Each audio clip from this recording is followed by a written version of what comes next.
Early on after school closure, we started receiving contact from families that, for a variety of reasons, weren't able to access meals at one of our pickup locations or one of a school district pickup locations, or even our families that don't qualify for free and reduced price meals rely on the convenience of having meals provided at school. And when they were suddenly forced home with their children, they didn't stop needing that service.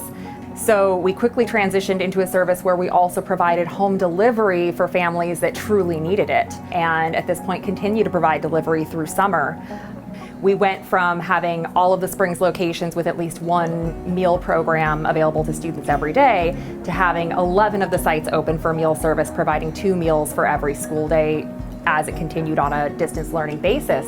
Back in February, before school sites closed, we served an average of 15,000 meals per week. When school sites closed, we reduced service locations to just 11, and by April, we were still serving 15,000 meals every week. I think the fact that we are able to continue doing this is a reflection of the fact that our meal service staff loves our students so much.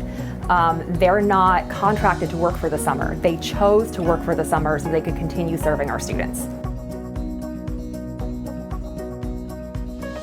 When this COVID pandemic first hit, we were all scared. We didn't know what was going on. We didn't know what we were going to do next.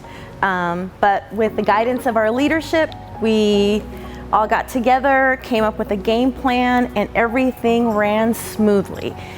From getting the PPE for staff and to coming up with a book return schedule, and from continuing to ship out books and ship out Chromebooks to students that still needed, because school wasn't over yet. We had to keep going. We couldn't just stop. Part of my job was to work with vendor relations and continue answering questions. So vendors, of course, with COVID-19 had concerns. There were lots of concerns for their students, for themselves, how they were going to continue with their business.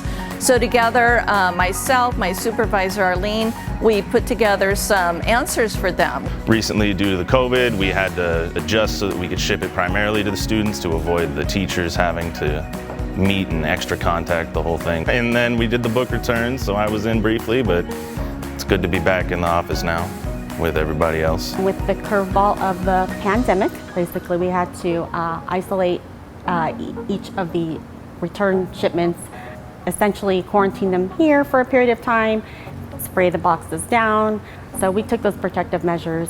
Kids need Chromebooks so they can finish their schoolwork online, to get their homeworks done, sent in. Since we're no longer at sites or on sites, a lot of kids had to do their homework electronically. So of course the Chromebook was needed, especially for families who did not have electronics or some type of technology at home.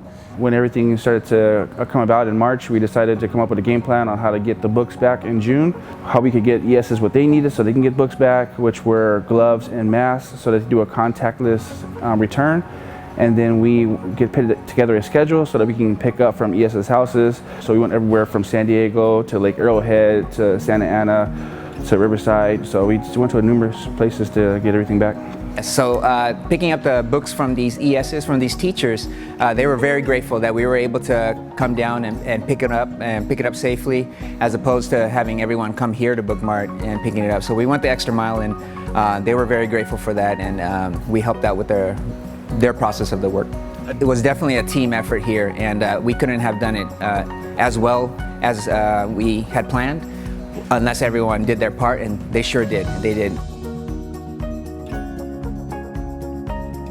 We had some questions about how were they going to work safely, how were they going to be at sites.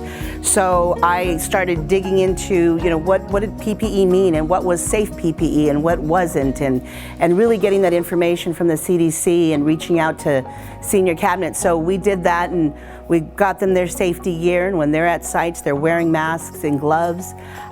We've worked on getting some disinfectant foggers that help on contact when we spray this chemical, so the sites would be safe when staff did have to come back. So when this whole deal happened, pretty much my role kind of changed over to figuring out sneeze guards. So that's now actually a big deal. Still waiting on parts and material to be delivered once again because limited stock because the whole nation needed a lot of this stuff. So when the school year begins, we will be ready. Most of our PPE items, the hand washing changeover stations should be in place. We actually even have portable hand washing stations that are also coming in as well.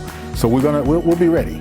We've been trying to hand sanitize all the classrooms, cleaning all the walls, chairs, tables for the students when they come back. Same things for us. Try to stay safe. Try to figure out that next step. This is Aviation Academy. It's going to be built here on the Flabob Airport site. We're building a hangar so they can bring small airplanes into it so kids can take a look at, see how the airplanes work and how aviation is really done. March kind of messed us up a little bit with this COVID, and so it was kind of slow. And then we also had some bad weather. It kind of held us up a lot. So I spoke to my family and my bosses and everyone else, and they kind of say, hey, we got to build this school. And I need to work. So so I stayed in there, and I think we've come a long ways. I had some help from the rest of my facility guys, and they've been helping as much as they could. But I'm not a hero. I'm just doing my job.